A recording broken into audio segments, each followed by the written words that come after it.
Well,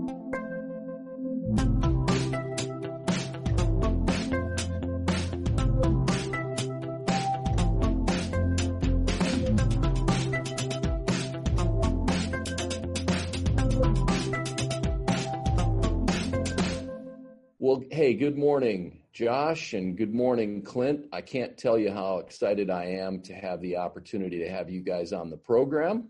Welcome, fellas. Good to have you with us.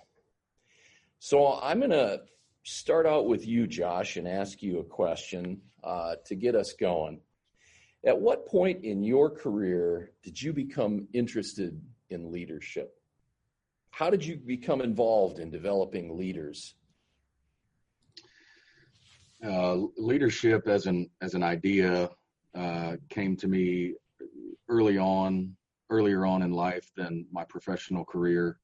I started thinking about it and trying to understand the importance of it. As I moved into my teenage years in sports and things like that, trying to rally teams and build good teams around me. From a professional standpoint, specific to Gray Mechanical,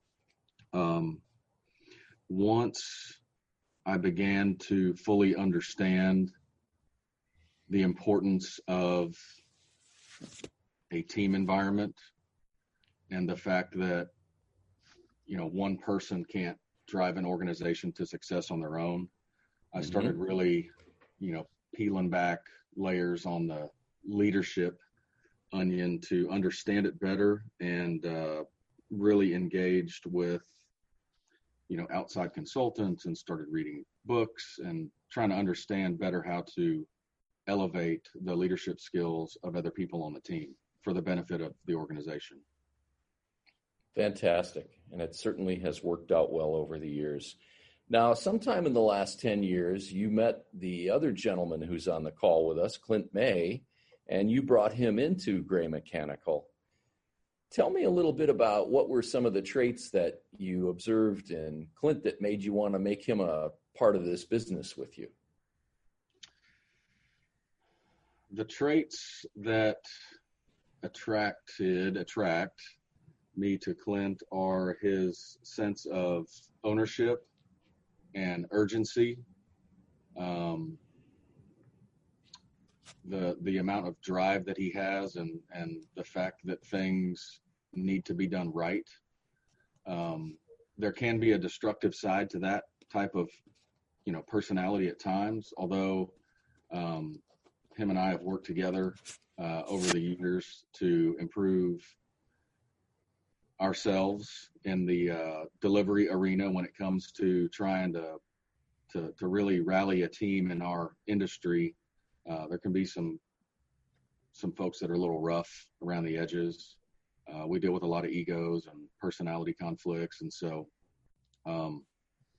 what attracted, I guess, me and the organization to Clint was his desire to succeed and his drive. And over time, we've both developed a passion for leadership and grooming leaders within the organization. And it has gone pretty well here as of late.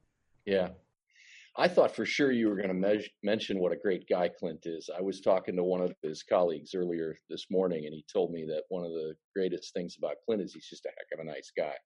Yeah. So Clint, we're saying nice things about you. I'd love to give you a chance to tell us a little bit about when in your life journey you started to get interested in leadership. Sure, and I appreciate the kind words.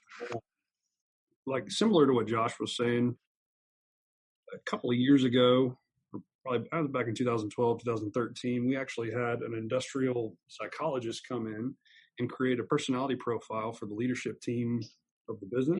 It was a great experience because up until that time, I had a pretty large misconception that the psychology and the study of personalities and general emotional intelligence just wasn't something that I put a lot of value in, and didn't see the need to study and better myself with back then. And after that point, a lot of Myers-Briggs testing, a lot of personality needs profiles, a lot of good things came out of that, and that's what kind of formed the foundation for me to understand that emotional intelligence and getting to know how people work and how to properly motivate them effectively is a very important piece of any leadership role in any business. And so that's whenever the light clicked. Okay, fantastic. I'm curious, Clint, did you have any leadership mentors along the way who made a big impression or a big investment in you? Anybody you'd like to call out? Sure. So one of the biggest ones that I found in my professional career was a gentleman named Jocko Willink. Uh-huh. He is him and a guy named Leif Babin are authors of a book called Extreme Ownership. And I was turned on to that book many years ago, and I don't remember how I was turned on to it, but nonetheless, I read it, and it had one of the most profound impacts for me professionally and personally out of any book that I've ever read. And at the time, the construction industry was kind of chock full of egos and a lot of competition, a lot of unhealthy communication. Sure. And this book really taught me that in order to be an effective leader, you have to take ownership of everything in your world. Right. And not only do you have to do it, you have to breed that mentality into the rest of your teammates. And the faster that you can get that going, the better, the more success we'll have. So I'll say Jocko Willink, and I'll also say Dr. Rudolph Lessing. He's our industrial psychologist. Mm-hmm. He's the guy I was talking about earlier. He's the one who shined the light on, hey, there are other people in here who are good at what they do, who do not have the same personality as you. And here's how you effectively communicate with them. Here's how you effectively rally with them. And that was very critical for me. Oh, that's fantastic. Josh, how about you? Is there anybody that has been a influential leadership mentor for you over the years? I've had a few business/leadership coaches along the way. Professionally, it's primarily been with this organization, so my experiences are similar to Clint's. Mm-hmm. With people and coaches and the material that we read. Great. Yeah, very similar. Okay. I have to imagine that a dynamic leader like yourself has got to invest in yourself as you're trying to become a better leader. Can you tell our listeners a little bit about what you're doing to raise the level of your leadership game, Josh? Yeah, so one of the main thing that I try and focus on more often than anything else is just general awareness and working with consultants on that topic. There's a lot of people that attempt to lead teams and try to rally people that really just are generally not aware of what other people think of them or how they're perceived by their audience. And it's really difficult to effectively communicate and deliver a message if you're not aware of how people see you and look at you. And self-awareness is a challenge for most. It's very challenging for me. So I primarily just try to stay focused on that, and it helps a lot. Wonderful. Well, that's great. Clint, as you're developing leaders at Gray Mechanical and you're building out your organization, I have to imagine that over the years you've probably come to some observations or conclusions about maybe 2 or 3 changes that an aspiring leader could make as they're starting to build their leadership skills. Got any insights into that? Absolutely. So one of the chapters in Extreme Ownership is called Check the Ego. Mm-hmm. And one of the biggest things that we've been able to talk about and develop with some of our emerging leaders is the importance of checking the ego. But in order to properly do that, you kind of have to have a certain quantity of self-awareness and be able to keep your emotions in check, and also be able to understand the situation and how you're letting your ego drive your emotional decisions with your colleagues or with your vendors or with your clients. Mm-hmm. And what we've done is try to put a spotlight on that and try to focus on that with our emerging leaders and talk to them about certain situations and give them some analogies and give them some examples of when they did a good job of checking their ego, and maybe when they didn't do a good job of checking their ego. And whenever we create an environment and facilitate good communication, and all the egos are down, all of a sudden we see a lot of progress, and we see a lot of people rallying, rowing the boat in the right direction. So wonderful. Instilling that mentality, along with another mentality that there are no bad teams, there are only bad leaders. That's something that we kind of live by. I've got it written on my board in my office, and I never erase it, because that takes extreme ownership all the way to the top to the bottom. So those are two things, or a couple of things, that we try to instill in our emerging leaders. No, that's fantastic. I love that you're being real specific with people and giving them examples too. That's great coaching. Josh, let me ask you this. What's the greatest leadership advice anybody has ever given to you? Do you happen to remember who might have shared that golden nugget with you? It's the greatest leadership advice that anybody has ever given to me has been given to me by a number of people. And I think it's one of the most important things to remember when you're communicating with people and trying to build a team. And that is to just always be humble. You don't need to show yourself as the smartest guy in the room. Even if you are, it's difficult to get people comfortable with your idea. I'm the kind of person that's constantly trying to promote change within the organization, improvement. Mm-hmm. And it's difficult to get people behind that if they see you as this authoritarian, smartest guy in the room type person. So always being very humble and truly being empathetic with your team members, letting them know that you genuinely care, allows for a more comfortable setting, whether with conflict or creating change or whatever it may be. Being humble and empathetic are the two most important pieces of advice that I've ever received, and they're very simple. Thanks for sharing that with us. Clint, I know that you guys have spent a lot of time and attention to core values at Gray Mechanical. I was talking to one of your emerging leaders earlier this morning in preparation for the show, and he was talking about how impressed he was that you guys make a big deal out of core values. Why are the core values so important to your organization at Gray Mechanical? Sure, and I'm glad you asked about this. Up until a couple of years ago, we hadn't collectively posted our core values and, sort of tattooed them on our chest from a leadership standpoint. Ironically, we were practicing a lot of our core values and trying to instill the values in our clients and our vendors and our work staff, but we hadn't put a large focus on it and went on a campaign up until a couple of years ago. Mm-hmm. Since then, it's so much. There's a ton of value added at the individual level and at the team level for cohesiveness, and also understanding that these are the standards to be a part of this team, right? This is how we measure ourselves. We hire, fire, promote off of these core values. And each person in our organization understands that these are the measuring sticks. These are the pillars of the company.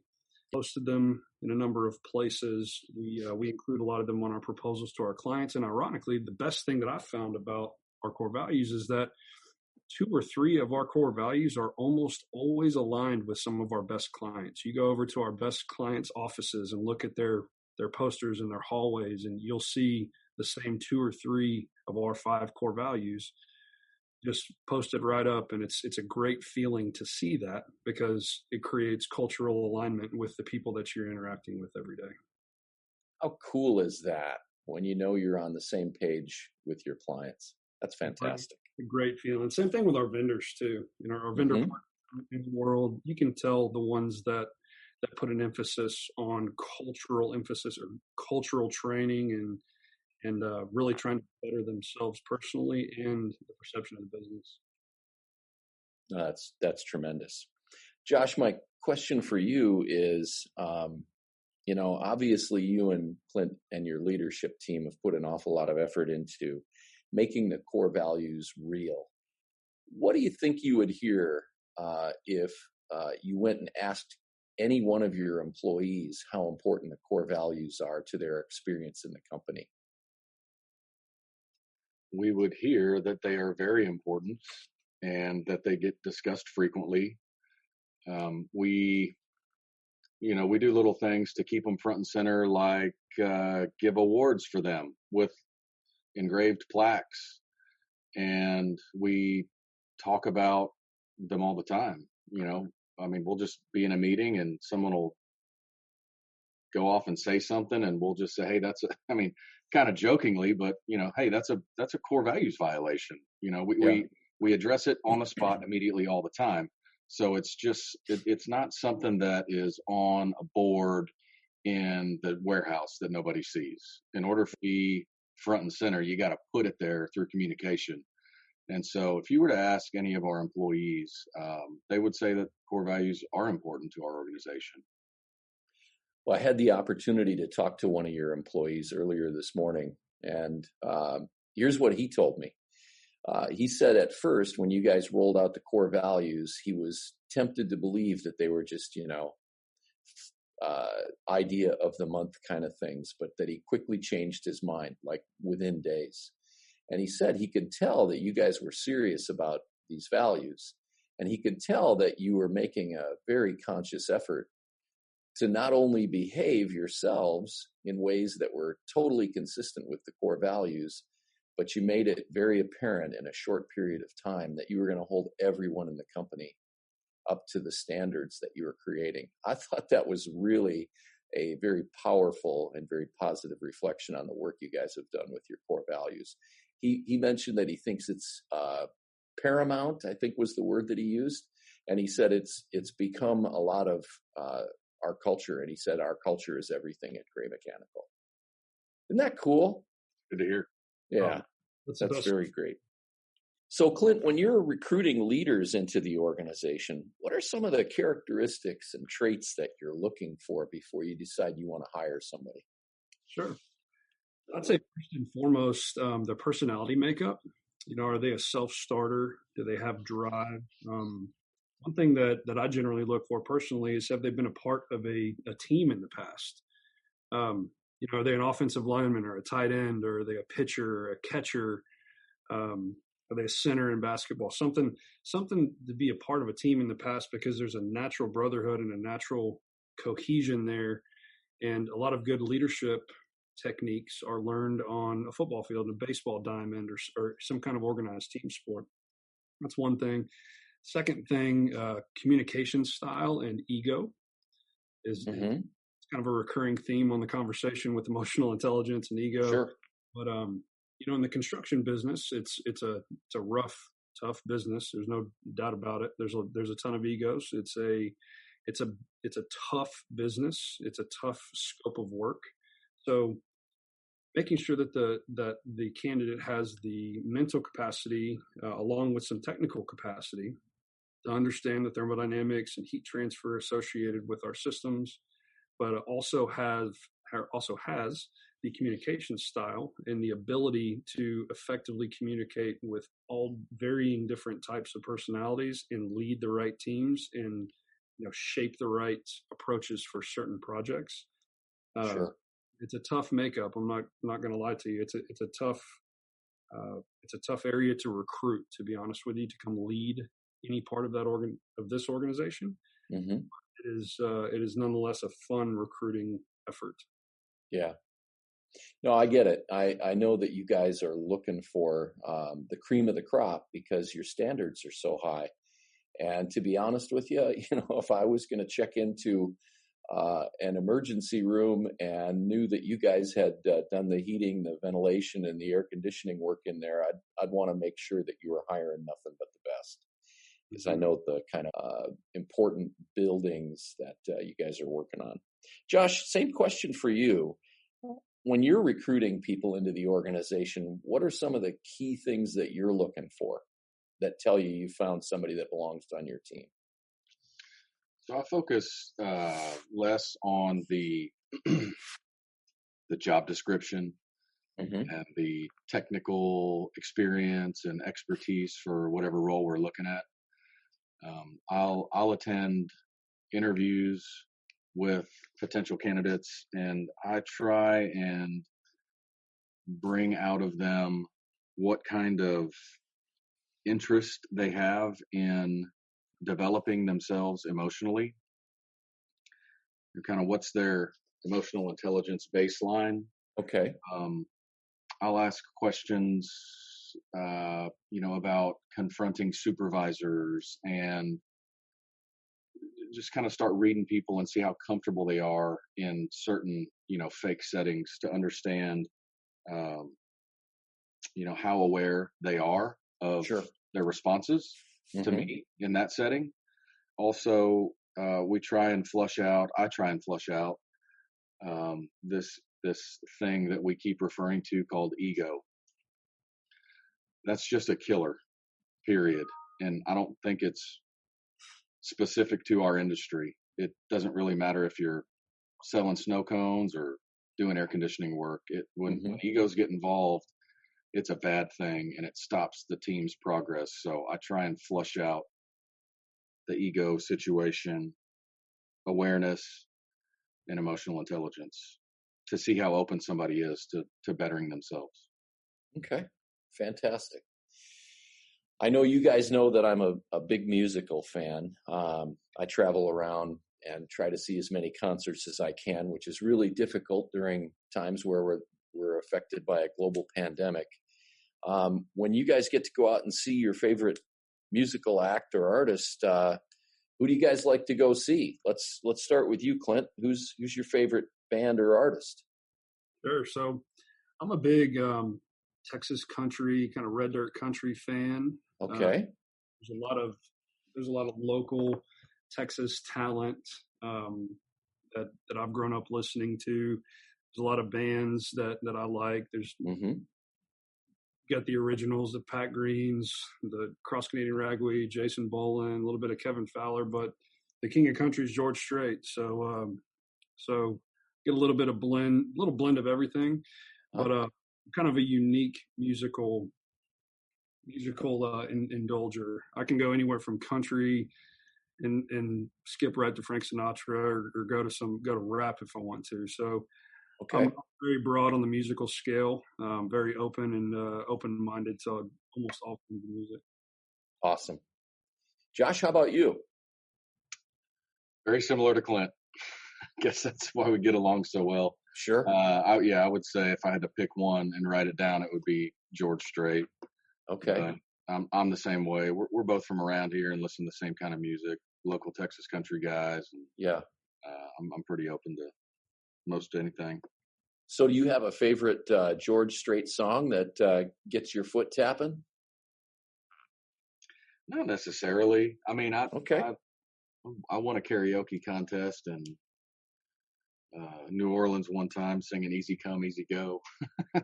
Wow. So maybe that's it. Yeah. Okay. How about for you, Clint? Favorite George Strait song? George Strait song. I believe it's written by Dean Dillon. It's called Marina Del Rey. That's okay. I think I've heard that song a few times. That's a good one.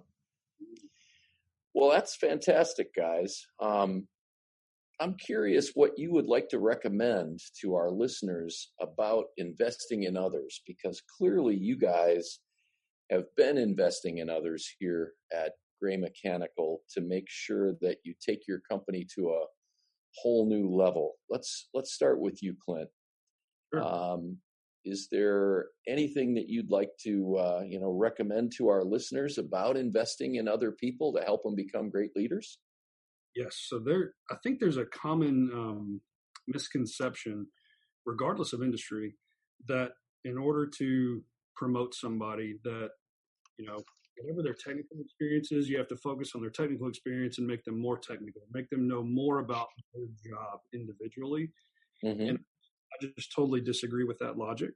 I think that there are definitely values added to understanding your job better, and understanding your responsibilities, and understanding maybe the system or the product that you sell or install, there's definitely value there. But the real way to separate and the real way to lead people and effectively rally people behind you is through things that maybe aren't necessarily related to their job description. They have to find a way to effectively convey the value of emotional intelligence and understanding what makes people tick, and understand effective communication styles for each different type of personality that they deal with, right? Because no group's the same, no team's the same. And if we can instill in them and make sure that we do a good job of understanding the value of constantly working on self-awareness and social awareness, and effectively finding ways to rally a team and promote environments where good conversation and good growth can happen. That's a skill set that isn't necessarily taught very much in any educational setting. And a lot of times I think leaders in businesses neglect that and think, hey, so-and-so is a great computer programmer, so let's put him as head of computer programming. When in reality, maybe that person's not an effective leader and just a Right. really good programmer. So understanding that value and taking away just pure experience in given field and inputting some of that emotional training, I think would be my advice. Yeah. Sounds to me like you, like me, feel like all businesses are people businesses. And when we figure out how to influence positively other people, things go a lot better. Fair to say? Absolutely. Okay. Josh, how about you? Same question. What would you like to recommend to our listeners about helping other people to become the best leaders that they can be? I would say to begin focusing less on the person's ability to execute the list of job duties within their role. The organic path to becoming a, let's say, manager is traditionally somebody that's very good at what they do.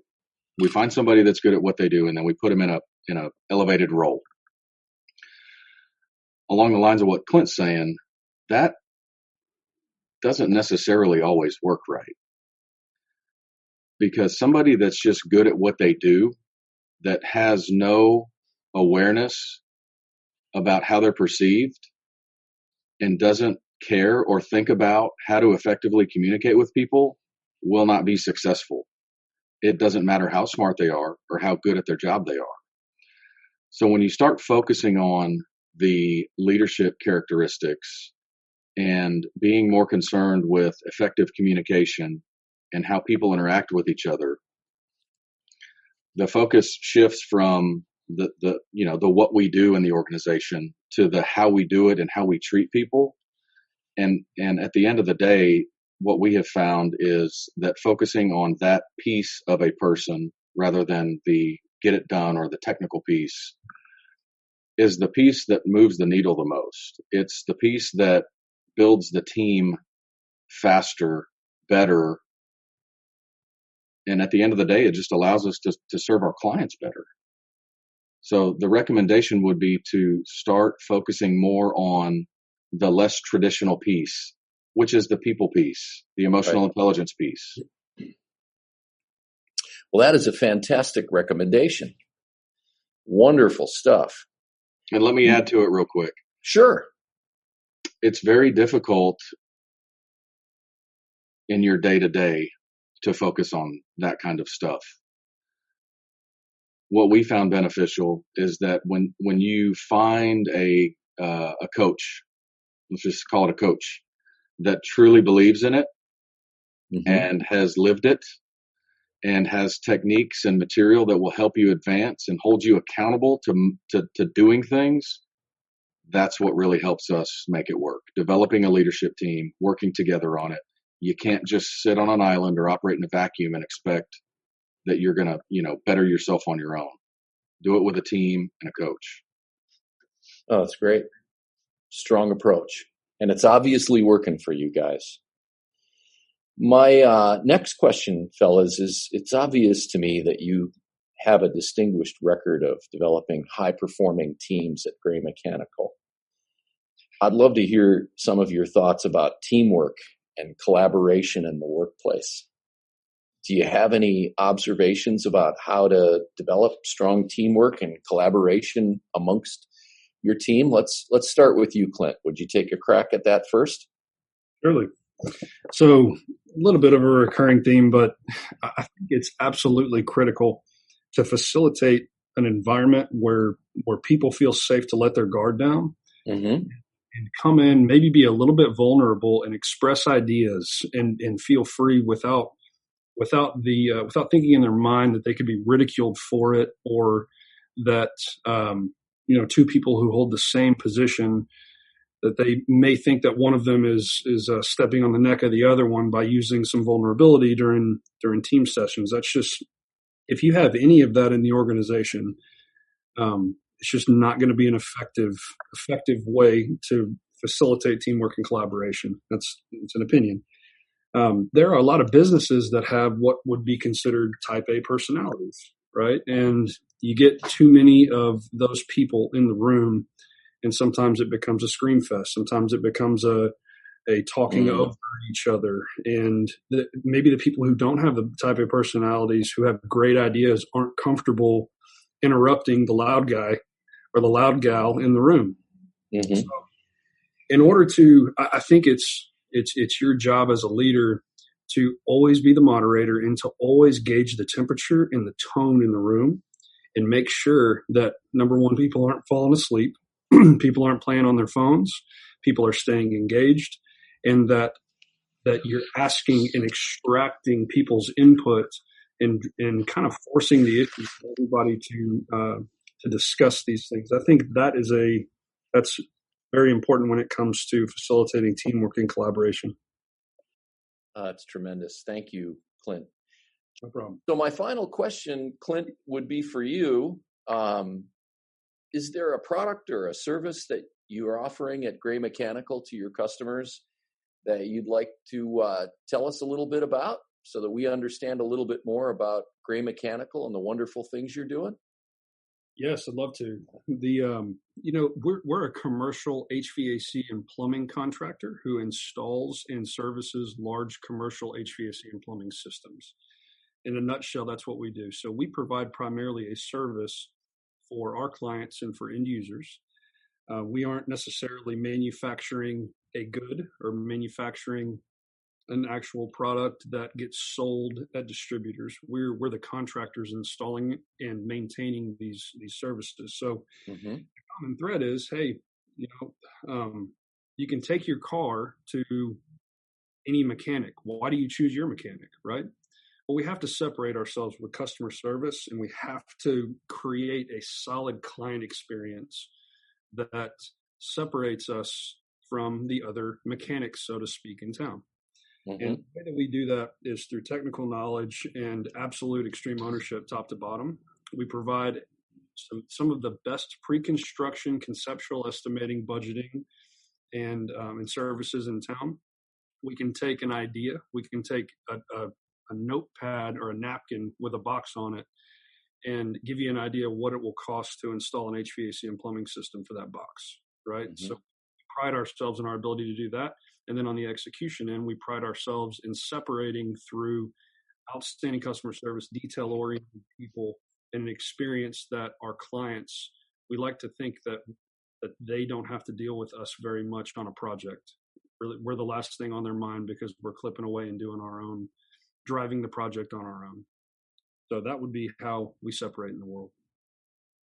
Yeah, I have known you guys for a number of years now, and I will tell you that my impression, every opportunity I get to, watch the way you guys operate, is you're about as customer focused an organization as I think I will ever see in my lifetime. I think your focus on doing the right things for your customers and delivering an extraordinarily high quality product or service are just, they're woven into the fabric of who you guys are.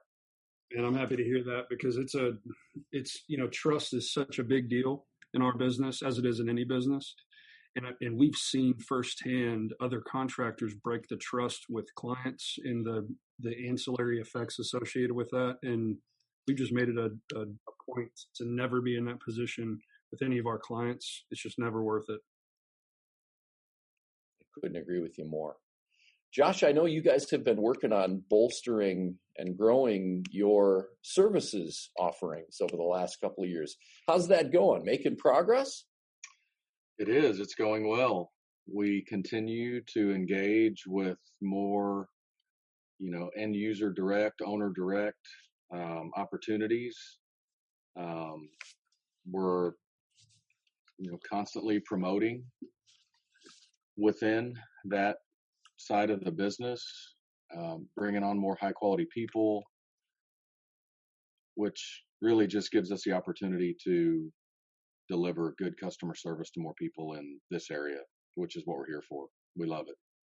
Now, you guys are doing a great job. I wish you many, many more years of outstanding success doing what you're doing. Well, that's our episode for today, gang. I want to thank my guests, Josh Harris, the Chief Executive Officer of Gray Mechanical, and his partner, Clint May, the Chief Operating Officer, two friends of mine who are great business leaders in their own rights. Really appreciate you guys contributing your time, your energy, and your stories and examples to our What Are You Doing listeners today. We really appreciate you. We hope you'll want to come back and join us again sometime for another episode of What Are You Doing? Thanks, fellas. Thank you, sir. Well, that's our episode for today, leaders. I'd like to thank our special guests, Josh Harris and Clint May, the very charismatic leaders of Gray Mechanical down in Houston, Texas, for contributing their time, their energy, and for telling us some fantastic stories about their experiences with leadership development and sharing those with you, our What Are You Doing listeners. We appreciate your thoughtful commentary, guys, and your contribution to our program, and really just to the general ongoing success of this What Are You Doing tribe. Our next episode is going to feature Linda Drake.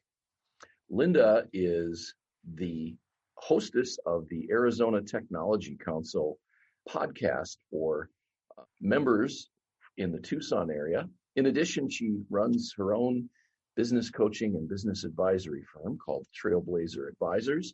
And finally, she's involved very closely with my organization, the Michael Beach Coaching and Consulting Company. Linda's an absolutely terrific business advisor and coach, and having a conversation with her about leadership development should make for yet another fantastic episode. So thank you again, listeners, for joining us today, and please reach out to us at info@michaelbeachcoach.com. If you've got a great suggestion for somebody that would be a wonderful guest for a future episode, or if perhaps you'd like to become a featured guest yourself and knock our socks off with your leadership concepts, we'd love it. We look forward to spending our next episode together with all of you. Until then, remember to bring out the absolute best in yourself every day, every time. And by the way, do the same thing with everyone around you. Great to have you with us today, and we'll see you next time on What Are You Doing?